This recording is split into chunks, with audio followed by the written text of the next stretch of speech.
પરંતુ ભાજપની સરકારે આ કાયદાની અંદર ફેરફાર કરવામાં આવ્યો છે અને આ ફેરફાર કરવાનો પાછળનું કારણ ભારતીય જનતા પાર્ટીનું કે લોકોને રોજગારી નહીં આપવાનું. આજે દાહોદ જિલ્લા કોંગ્રેસ સમિતિ દ્વારા જે પ્રેસ કોન્ફરન્સનું આયોજન કરવામાં આવ્યું એમાં ઉપસ્થિત સૌ પ્રેસના મિત્રો, પ્રિન્ટ મીડિયા અને અન્ય મીડિયા તમામનું હું હાર્દિક સ્વાગત કરું છું, અભિનંદન પાઠવું છું.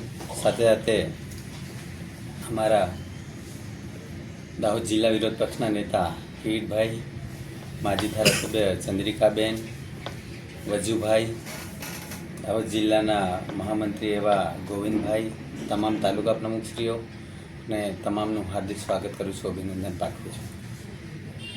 આજે અમારે આ પ્રેસ કોન્ફરન્સ કરવાની એટલે જરૂર પડી કે કેન્દ્ર સરકાર દ્વારા જે ગ્રામીણ રોજગાર બાંયધરી ગેરંટી યોજનાનો કાયદો કોંગ્રેસ સરકારે આપ્યો હતો, નરેગાનો કાયદો કોંગ્રેસ સરકારે આપ્યો હતો. દરેક આદિવાસી હોય, ખેડૂત હોય, દરેક ગરીબ તમામ સમાજના લોકોને પોતાના ગામમાં જ કામ મળી રહે તે માટેનો કાયદો હતો અને 100 દિવસે રોજગારી ત્યાં પોતાના ગામમાં જ મેળવી શકે એ માટેનો કાયદો હતો. પરંતુ ભાજપની સરકારે આ કાયદાની અંદર ફેરફાર કરવામાં આવ્યો છે અને આ ફેરફાર કરવાનો પાછળનું કારણ ભારતીય જનતા પાર્ટીનું કે લોકોને રોજગારી નહીં આપવાનું. અહીંયા દાહોદની વાત કરીએ કે ગુજરાત રાજ્યની વાત કરીએ, છેલ્લા 30-35 વર્ષથી ભારતીય જનતા પાર્ટીની સરકાર છે. અહીંના આદિવાસી હોય, ગરીબ હોય, દલિત હોય, બક્ષી હોય કે તમામ સમાજના લોકો રોજગારી મેળવવા માટે અન્ય રાજ્યોમાં જવું પડે છે, અન્ય શહેરોમાં જવું પડે છે. ભારતીય જનતા પાર્ટી રોજગારી આપવા માટે 30-35 વર્ષથી તદ્દન ફેલ છે. રોજગારી તો નહીં આપી, પરંતુ આ રોજગારી છીનવવાનું કામ કરી રહી છે. નરેગાના કાયદામાં ફેરફાર કરી નરેગાનો કાયદો આડકતરી રીતે બંધ કરવાનું કામ કરી રહી છે.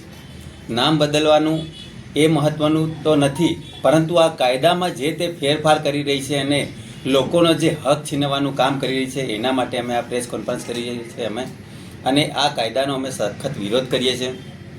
આવનાર દિવસોમાં અમે કલેક્ટરશ્રીને આવેદન આપશું અને એના માટે અમે ઉપવાસ કે ધરણા પ્રદર્શન પણ કરવાના છીએ અને જન સુધી દરેક તાલુકા પંચાયત સીટ અને જિલ્લા પંચાયત સીટ દીઠ લોકોને અમે આનાથી માહિતગાર પણ કરવાના છે અને દરેક જગ્યાએ અમે આ વાત પહોંચાડવાના છે કે ભારતીય જનતા પાર્ટી જે લોકોની રોજગારીનો હક છીનવી રહી છે, જે કાયદો બનાવવામાં આવ્યો છે એ કાયદાને ઘોળીને પીવાનું કામ કરી રહી છે. એનો અમે સખત શબ્દોમાં વિરોધ કરીએ છીએ અને મોટી મોટી ઇન્ડસ્ટ્રીઝ લાવવાને બદલે, લોકોને કામ આપવાને બદલે લોકોને 2 કરોડ રોજગારી વર્ષની આપશું એમ ભારતીય જનતા પાર્ટી કહેતી હતી, એની જગ્યાએ લોકોને આ રોજગારી છીનવવાનું કામ કર્યું છે અને અમે સખત શબ્દોમાં વિરોધ કરીએ છીએ.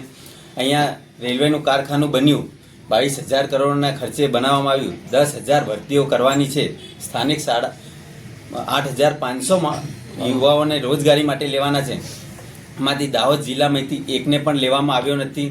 કોન્ટ્રાક્ટ પદ્ધતિ અપનાવવામાં આવી છે, આઉટસોર્સિંગ પદ્ધતિ અપનાવવામાં આવી છે. એમ કરીને અહીંના યુવાઓને બેરોજગાર કરવામાં આવે છે અને અહીંના યુવાનો સાથે આ ભારતીય જનતા પાર્ટીની સરકાર અન્યાય કરી રહી છે. એટલે આવનાર દિવસોમાં અમે સાંસદ સભ્યનો ઘરનો ઘેરાવ કરશું, વિધાનસભાના સભ્યના ઘરનો ઘેરાવ કરવાના છીએ અને જરૂર પડે તો કલેક્ટર કચેરીનો ઘેરાવ કરશું. અને દાહોદ જિલ્લાના સૌ આદિવાસીઓ મળી એકજૂટ થઈને સમય આવશે ત્યારે ગાંધીનગરનો પણ અમે ઘેરાવ કરવાના છીએ. હર્ષદભાઈ નીનામા, દાહોદ જિલ્લા કોંગ્રેસ પ્રમુખ. જિલ્લા કોંગ્રેસ સમિતિ દ્વારા પ્રેસ કોન્ફરન્સમાં ઉપસ્થિત આપણા જિલ્લા કોંગ્રેસ સમિતિના અધ્યક્ષ ભાઈ શ્રી હર્ષદભાઈ નીનામાજી, અમારા વિરોધ પક્ષના નેતા જિલ્લા પંચાયત ભાઈ શ્રી કિરીટભાઈ, વડીલ ગોવિંદભાઈ, સૌ કોંગ્રેસ સમિતિના લીમખેડા અધ્યક્ષ, ગરબાડા અધ્યક્ષ, દાહોદ અધ્યક્ષ, સનિષ્ઠ કાર્યકર મિત્રો, પત્રકાર બંધુઓ, આજે ખાસ કરીને પત્રકાર પરિષદ એટલા માટે બોલવામાં આવી, ભારતમાં રોજગાર ગેરંટી અધિનિયમ 2005 મનમોહન સિંહજીની સરકાર અને સોનિયા ગાંધીજીના નેતૃત્વમાં યુપીની સરકારમાં કાયદો બનાવવામાં આવ્યો કે હર ગામમાં વ્યક્તિ દીઠ 100 દિવસની રોજગારી મેળવી શકે અને એના કુટુંબનું ભરણ પોષણ પૂરું કરી શકે એ ધ્યેયથી ગરીબો માટે આ યોજના બનાવી હતી. હમણાં સત્ર મળ્યું એમાં મહાત્મા ગાંધી રોજગાર ગેરંટીનું નામ બદલવામાં આવે છે. અમને ખબર પણ નથી શું છે, વીબી રામજી છે કે શું છે, એનો ધ્યેય શું છે. પરંતુ આ યોજના એટલા માટે નામ બદલવામાં આવ્યું છે અને રોજગારી છીનવામાં આવી છે. ખાસ કરીને ગરીબ માટેની આ યોજના અને આદિવાસીઓ માટેની ખાસ કરીને આ યોજના ઘર બેઠા રોજગારી મેળવીને એમના કુટુંબ પરિવારને, એમના બાળકોને ભણાવી શકે, સારું સ્વાસ્થ્ય મળે, એ હેતુથી કોંગ્રેસ સરકારે આ યોજના બનાવી હતી. આ યોજનાનો દુરુપયોગ કરીને આ ભારતીય જનતા પાર્ટીવાળા માલે તુજારો થઈ ગયા.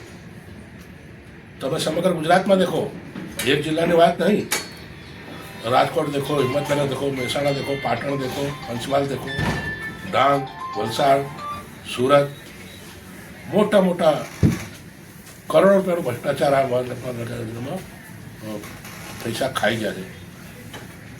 ત્યારે આ યોજના સીધી સે કાનૂન છે.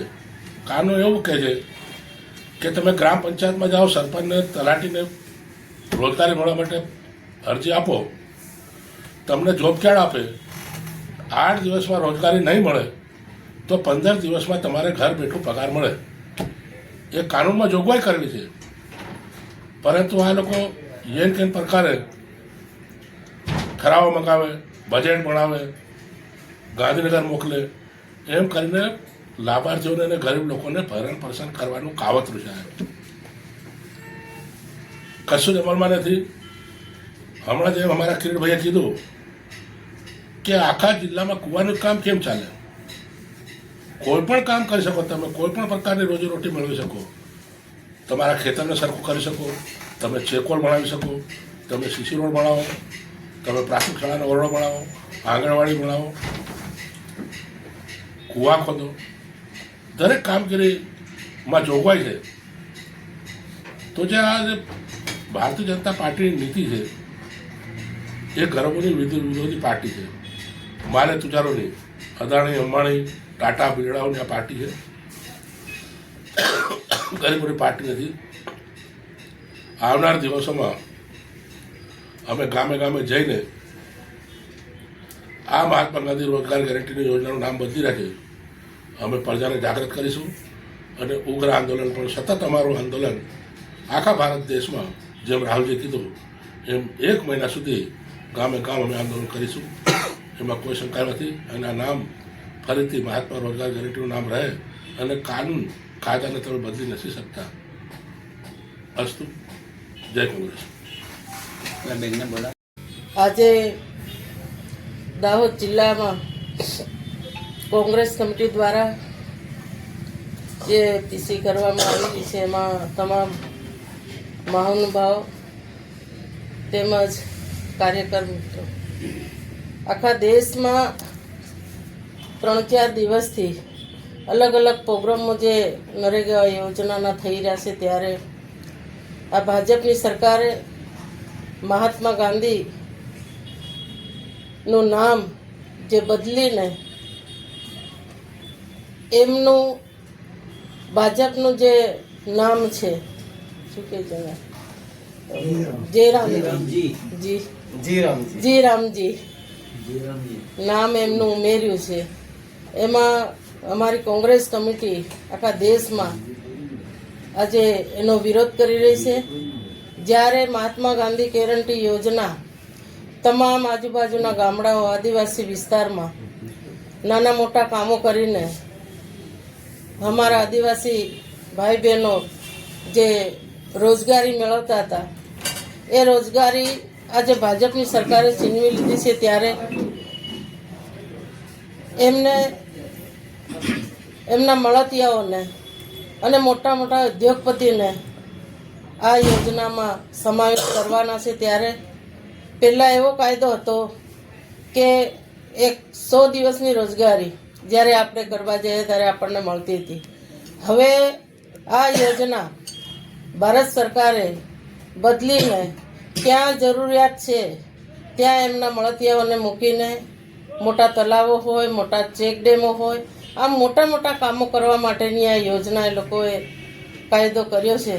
ત્યારે અમે આજે દાહોદ જિલ્લા વતી તમામ કાર્યકરો અને માતાઓ બહેનો આ યોજનાને વખોડી કાઢીએ છીએ. ચંદ્રિકાબેન બારિયા.